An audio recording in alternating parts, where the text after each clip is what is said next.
제목 떡순이 40년 희생 끝에 내 이름으로 산다는 것. 여러분, 혹시 새벽 공기를 가르며 장에 나가는 어머니의 뒷모습을 본 적 있으신가요? 하얀 입김이 어둠 속에서 흩날리고 손엔 늘 무거운 떡 바구니가 들려 있습니다. 그 손은 갈라져 피가 나도 굳은 살이 박혀도 멈추지 않았습니다. 왜냐고요? 그 손이 놓으면 자식들의 삶도 함께 무너질까봐. 하지만 여러분, 그렇게 평생 자식을 위해 살아온 어머니가 정작 자신이 쓰러졌을 땐 엄마 이번 주는 바빠서 못 가요. 차갑게 돌아서는 자식들의 말뿐이었다면 그 어머니 마음은 얼마나 무너졌을까요? 오늘은 40년간 떡을 팔며 자식을 뒷바라지했던 한 어머니의 이야기입니다. 그녀의 인생은 끝없는 희생이었고 그 끝엔 눈물의 결단이 기다리고 있었습니다. 제 이름은 김영순 가명, 올해로 73입니다. 사람들이 제게 붙여준 별명은 떡순이 아줌마. 새벽 3시만 되면 알람이 울리기도 전에 제 몸은 저절로 움직였습니다. 쌀 포대를 들고 방앗간으로 향하고 거친 증기 속에서 떡을 찌고 손끝으로 김이 모락모락 피어오르는 떡을 만지며 하루를 시작했습니다. 겨울에는 손이 얼어붙어 떡 반죽이 딱딱하게 굳기도 했습니다. 그럴 때면 손등이 갈라져 피가 배어나왔지만 엄마 아침 뭐 먹을 거야? 라는 아이들의 목소리를 떠올리면 그 아픔마저 사라지는 듯 했습니다. 오늘도 팔아야지, 오늘도 벌어야지. 그게 제 삶의 이유였어요. 시장은 늘 소란스러웠습니다. 장바구니를 든 손님들이 떡순이 아줌마 오늘은 무슨 떡 있어요? 하며 웃어주면 저는 허리를 굽혀 연신 인사했습니다. 비 오나 눈 오나 장터 한 구석 제자리엔 늘 갓 나온 떡 냄새가 퍼졌습니다.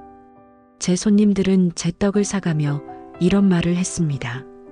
아줌마 떡 덕분에 오늘 기분 좋네. 아이 생일이라 사가요. 고맙습니다. 그럴 때마다 마음은 뿌듯했습니다. 그래, 나는 필요한 사람이구나. 내가 이만큼은 보람 있는 삶을 살고 있구나. 제가 그토록 일찍부터 늦게까지 장사한 이유는 단 하나, 자식들 때문이었습니다. 아들 대학 등록금, 딸 학원비, 결혼할 때 전세금. 그 모든 게 제 두 손에서 나온 떡값으로 마련됐습니다. 저는 늘 제 몫을 뒤로 미뤘습니다. 새 옷 한 벌, 맛있는 음식 한 번, 여행 한 번. 그런 건 사치라고 여겼습니다. 내가 조금 더 아끼면 애들이 편하게 살겠지. 이게 제 삶의 철칙이었습니다. 엄마, 이번 등록금은 어떻게 해요? 걱정 마라. 내 떡이 팔리면 된다. 엄마 전세금은 저희 형편으론 힘들 것 같아요. 내가 걱정하지 마. 엄마가 알아서 할게. 그 말 뒤에는 늘 제 허리 굽은 그림자가 길게 드리워져 있었습니다. 그렇게 40년이 흘렀습니다. 제 인생은 늘 새벽과 함께 시작해 저녁엔 파기미가 되어 돌아오는 단순한 반복이었습니다. 사람들은 말했습니다. 이제 자식들 다 키워놨으니 편히 살아야지. 하지만 저는 알지 못했습니다. 편히 사는 법이 뭔지, 내 이름으로 사는 삶이 어떤 건지. 그러던 어느 날 제 몸이 한순간에 무너져 내렸습니다. 그 순간 제가 믿어온 모든 것이 흔들리기 시작했습니다. 그리고 저는 알게 되었습니다. 내가 살아온 이 긴 세월이 정말 나를 위한 것이었을까? 병원에서 퇴원한 지 얼마 지나지 않아 저는 다시 집으로 돌아왔습니다.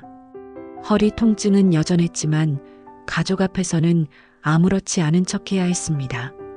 저녁상이 비어 있으면 아이들이 굶을까, 며느리가 불편할까, 그게 더 두려웠거든요. 그날도 저는 천천히 걸음을 옮겨 부엌에 섰습니다. 칼을 잡는 손이 떨리고 허리를 조금만 굽혀도 숨이 막혔습니다. 하지만 뒤에서 며느리의 목소리가 날아왔습니다. 어머니, 오늘 저녁은 뭐 하세요? 애들 학원 때문에 6시엔 꼭 차려야 해요. 저는 순간 아무 말도 못하고 고개만 끄덕였습니다. 마치 기계처럼 습관처럼 움직였습니다. 몸이 버티지 못한다는 걸 알면서도 저는 여전히 가족을 위해 움직였습니다. 한 달만 무리하지 말라는 의사의 당부는 이미 잊힌 지 오래였습니다. 저는 다시 새벽에 눈을 떴고 또다시 장을 보고 또다시 부엌에 섰습니다. 그런데 이상하게도 예전처럼 고마움의 말은 들을 수 없었습니다. 오히려 더 날카로운 말들이 제 가슴을 찔렀습니다. 엄마, 집안일은 이제 어떻게 하시려고 그래요? 병원에서 오래 계시더니 더 힘들어 보이시네요. 어머니, 그러니까 아프셔도 집안일은 해야죠. 저희도 바쁘잖아요. 그 순간 제 귀에 망치가 내려앉는 듯 했습니다. 내 아픔은 아무도 보지 않는구나. 내가 여기서 아무리 버텨도 이 집은 나를 가족이 아닌 일꾼으로만 생각하는구나. 그날 밤 저는 혼자 방 안에 앉아 있었습니다. 작고 어두운 방, 낡은 장판, 한쪽 벽에는 제가 입던 헌 옷이 구겨져 있었습니다. 눈을 감으면 지난 세월이 주마등처럼 스쳐갔습니다. 내가 왜 이렇게 살아왔을까? 새벽마다 일어나 장사하고 모은 돈은 모조리 자식들에게 쏟아붓고 정작 나한텐 아무것도 남지 않았는데 제 눈가에 눈물이 맺혔습니다. 그 눈물은 억울함이자 슬픔이자 후회였습니다. 그런데 다음 날 아침 아들의 말이 제 마음을 완전히 무너뜨렸습니다. 엄마, 이번에 제주도로 가족여행 가려고요. 엄마는 그냥 집에서 쉬세요. 가족여행. 그 두 단어가 제 가슴을 깊숙이 찔렀습니다. 그럼 나는 가족이 아닌가? 내가 피땀 흘려 키운 이 가족이 정작 나를 제외하고 가족여행을 떠난다고? 그 순간 가슴 속에서 무언가가 뚝하고 부러지는 소리가 들리는 듯 했습니다. 그날 밤 저는 결심했습니다. 더 이상 이렇게 살 수는 없다고. 내가 내 삶의 주인이 아니고 가족에게조차 인정받지 못한다면 이제는 나를 위한 삶을 선택해야 한다고. 처음으로 통장을 꺼내어 한 장 한 장 잔액을 세어보았습니다. 아직 조금 남아있구나. 이 돈이라면 새로운 시작을 할 수 있을지도 몰라. 하지만 곧 두려움이 밀려왔습니다. 정말 내가 혼자 살 수 있을까? 나이 70이 넘은 내가 이제 와서 어디로 간다고. 그래도 마음속 깊은 곳에서 작은 목소리가 속삭였습니다. 영순아, 이제는 내 이름으로 살아야 해. 74년 동안 누군가의 엄마, 누군가의 가정부로 살았으니 앞으로는 너 자신으로 살아도 되잖아. 그 밤 저는 처음으로 제 방 안에서 스스로에게 약속했습니다. 다음 장, 내 인생의 새 장을 열겠다. 아들의 가족이 제주도로 떠난 뒤 집안은 고요했습니다. 그 고요함 속에서 오히려 제 외로움은 더 크게 들려왔습니다. 손주들의 웃음소리도 며느리의 분주한 발소리도 사라졌는데 왜인지 제 가슴은 한없이 무겁기만 했습니다. 며칠 뒤 부동산에서 전화를 받았습니다. 할머니, 집 보러 오겠다는 분이 계세요. 이번 주말 괜찮으실까요? 순간 제 손이 떨렸습니다. 이 집을 떠난다는 건 제 지난 40년의 삶과 결별하는 일. 하지만 마음속에서는 또 다른 목소리가 들려왔습니다.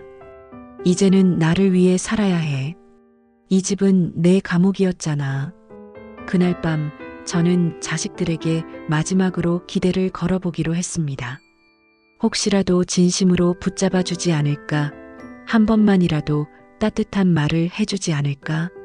저녁 식탁에 모인 자리에서 저는 조심스럽게 말을 꺼냈습니다.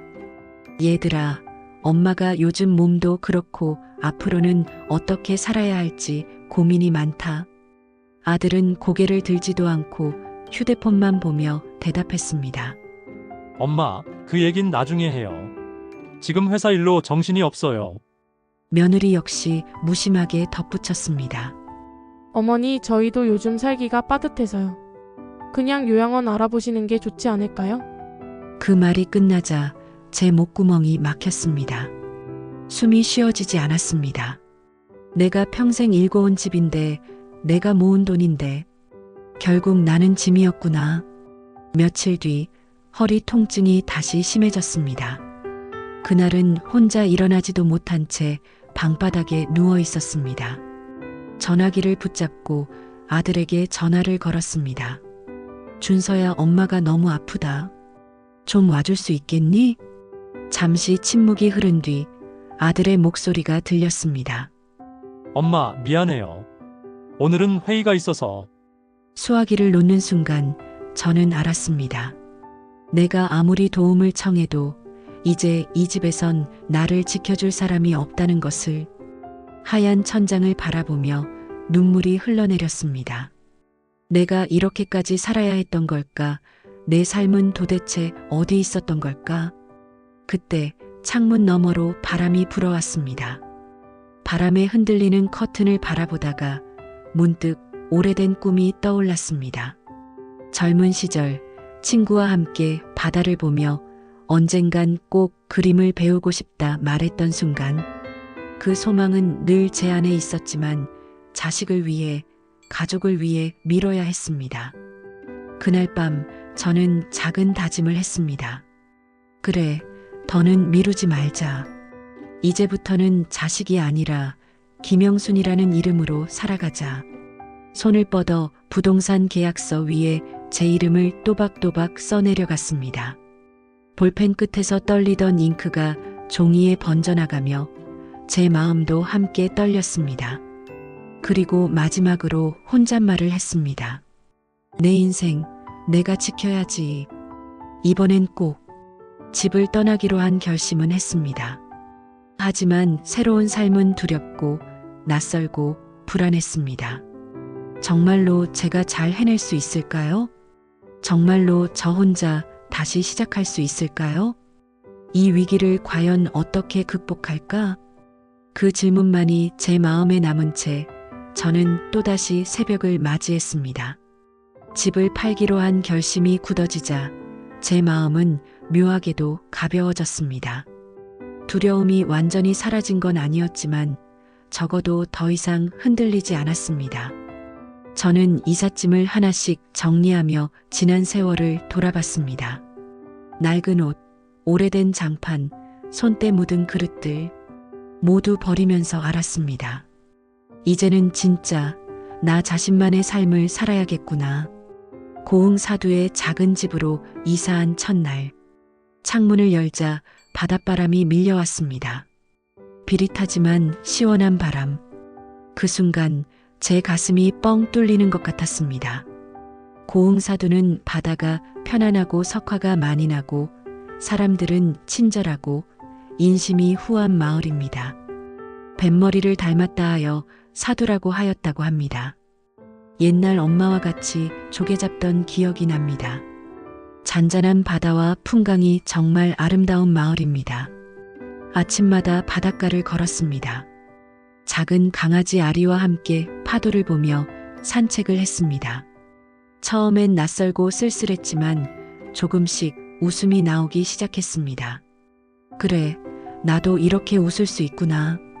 그리고 평생 미뤄둔 그림을 배우기 시작했습니다. 물감을 펴고 붓을 잡는 순간 제 안에 묵은 감정들이 흘러나오는 듯 했습니다. 서툴지만 한 장 한 장 그려나가며 제 삶도 조금씩 색을 되찾아갔습니다. 몇 달이 지나 어느 날 아들이 찾아왔습니다. 얼굴이 수척했고 눈빛엔 미안함이 가득했습니다. 엄마, 그동안 너무 죄송했어요. 저는 조용히 차를 내주며 대답했습니다. 그래, 이제라도 알았으니 됐다. 엄마는 괜찮다. 잠시 침묵이 흘렀습니다. 아들은 눈시울을 붉히며 말했습니다. 엄마가 이렇게 홀로 서 계실 줄 몰랐어요. 대단하세요. 존경합니다. 그 순간 제 마음속 오래된 상처가 조금은 아물었습니다. 사과 한마디, 감사 한마디, 그 작은 말들이 이렇게 큰 위로가 될 줄 몰랐습니다. 고흥 사두에서 지내면서 저는 새로운 사람들을 만났습니다. 이웃 할머니들은 저를 반갑게 맞아주셨습니다. 혼자 오셨어요? 예, 이제부터 혼자 살아보려고요. 잘하셨어요. 우리도 다 그렇게 살아요. 그 대화 속에서 저는 처음으로 외톨이가 아닌 동료가 되었습니다. 서로 반찬을 나누고 함께 시장에 가고 차 한 잔을 나누며 웃음을 되찾았습니다. 어느 날 그림 선생님이 제게 말했습니다. 어르신, 붓질이 점점 힘이 있어지세요. 이제 그림 속에 희망이 담기네요. 저는 그 말을 듣고 한참 동안 가슴이 벅차올랐습니다. 정말로 제 안에 희망이 다시 피어나고 있었던 겁니다. 저는 스스로에게 말했습니다. 그래, 이제부터는 누구의 엄마도 누구의 가정부도 아닌 나로 살아가자. 내 이름으로 살아가자. 창밖의 바다는 오늘도 파도를 밀어냈습니다. 넘어져도 다시 일어나는 파도처럼 저 역시 다시 살아날 수 있을 거라 믿었습니다. 이제 나의 결말은 내가 직접 써내려가야 한다. 고흥사두에 내려온 지 어느덧 6개월이 흘렀습니다.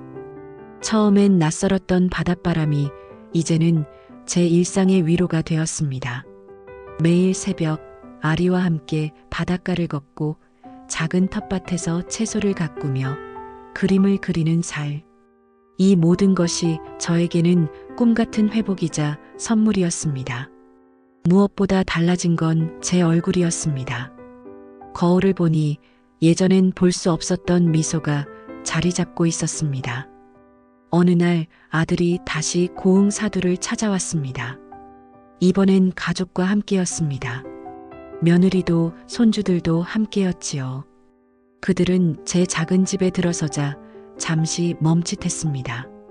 넓지도 화려하지도 않았지만 따뜻한 햇살과 바다 냄새가 가득한 집. 손주가 먼저 말했습니다. 할머니 집이 너무 예뻐요. 바다도 보이고 여기서 살면 정말 행복할 것 같아요. 그 말에 저는 미소 지었습니다. 그래, 할머니는 지금 아주 행복하게 살고 있단다. 아들은 제 앞에 앉아 조심스럽게 말했습니다. 엄마 그동안 정말 죄송했어요. 엄마를 가족으로 대하지 못한 게 얼마나 큰 잘못이었는지 이제야 알았어요. 며느리도 눈시울을 붉히며 고개를 숙였습니다. 어머니, 저도 사과드리고 싶어요. 그동안 당연하게만 생각했어요. 고맙습니다. 정말 죄송합니다. 짧은 말이었지만 제 마음속 오래된 응어리가 조금씩 풀리는 걸 느꼈습니다. 용서란 한순간에 되는 건 아니었지만 적어도 대화가 시작됐다는 것만으로 충분했습니다. 저는 그들에게 차분히 말했습니다. 얘들아, 이제 엄마는 더 이상 예전처럼 살지 않을 거야. 엄마의 삶은 엄마가 지켜야 해. 그러니 너희도 너희 삶을 스스로 지켜야 해. 아들은 고개를 끄덕이며 대답했습니다. 네, 엄마. 이제는 저희가 알아서 할게요. 엄마는 엄마 인생을 사세요. 그 순간 저는 비로소 깨달았습니다. 가족이란 서로의 짐이 되는 게 아니라 서로의 삶을 존중하며 지켜보는 존재라는 것을. 그날 밤 바다 앞에 앉아 있었습니다. 달빛이 바다 위에 은빛길을 내고 있었습니다. 저는 조용히 속삭였습니다. 순이야, 고생 많았다. 이제는 내 이름으로 살아라. 누구의 엄마도 누구의 가정부도 아닌 오롯이 너로 살아라. 그리고 하늘을 올려다보며 말했습니다. 인생은 길지 않다. 남은 날들은 나를 위해 쓰자. 그리고 언젠가 떠날 때 그래도 내 삶은 내 것이었다고 웃으며 말할 수 있도록 살자. 바다는 조용히 대답하듯 파도를 밀어내고 있었습니다. 여러분, 혹시 지금도 남을 위해서만 살고 계신가요? 혹시 내 삶은 뒤로 미룬 채 누군가의 그림자 속에 서 있진 않으신가요? 저의 이야기가 여러분께 작은 용기가 되길 바랍니다.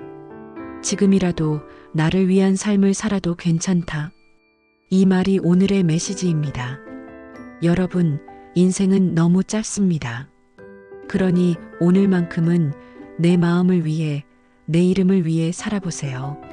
댓글로 여러분의 생각을 남겨주세요. 그리고 이야기가 의미 있었다면 구독, 좋아요, 알림 설정 부탁합니다.